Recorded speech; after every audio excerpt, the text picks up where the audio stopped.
Assalamualaikum warahmatullahi wabarakatuh. Perkenalkan, nama saya Alda Farida.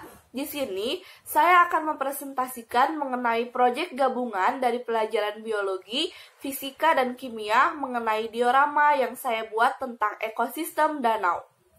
Pertama-tama, saya akan menjelaskan terlebih dahulu simbiosis apa saja yang terjadi di diorama ekosistem danau saya.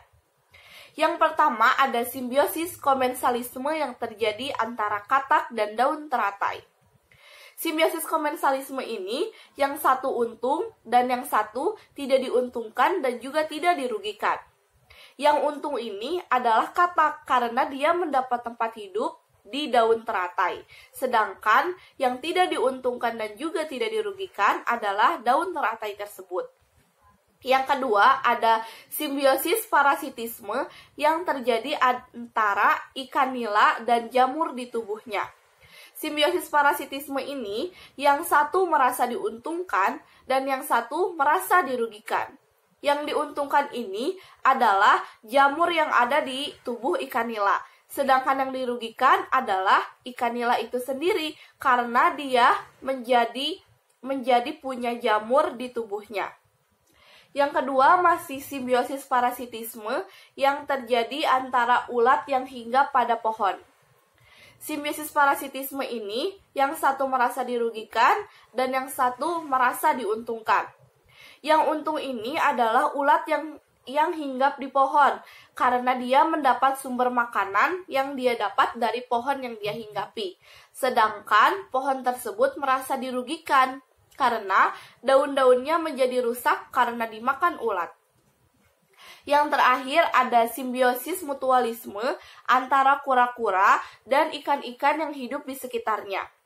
Simbiosis mutualisme ini dua-duanya merasa diuntungkan karena ikan-ikan kecil yang hidup di sekitaran kura-kura ini mendapatkan makanan dari lumut yang ada di tempurung kura-kura.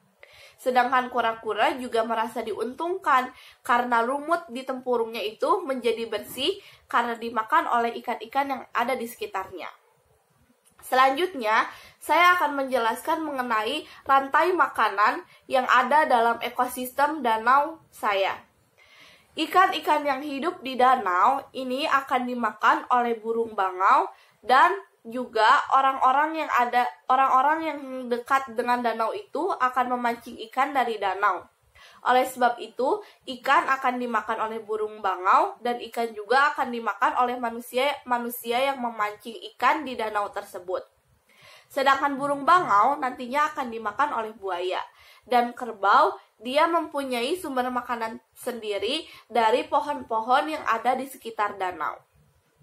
Selanjutnya, saya akan menjelaskan mengenai pembelajaran kimia yang ada dalam diorama saya, yaitu alat penguji larutan elektrolit.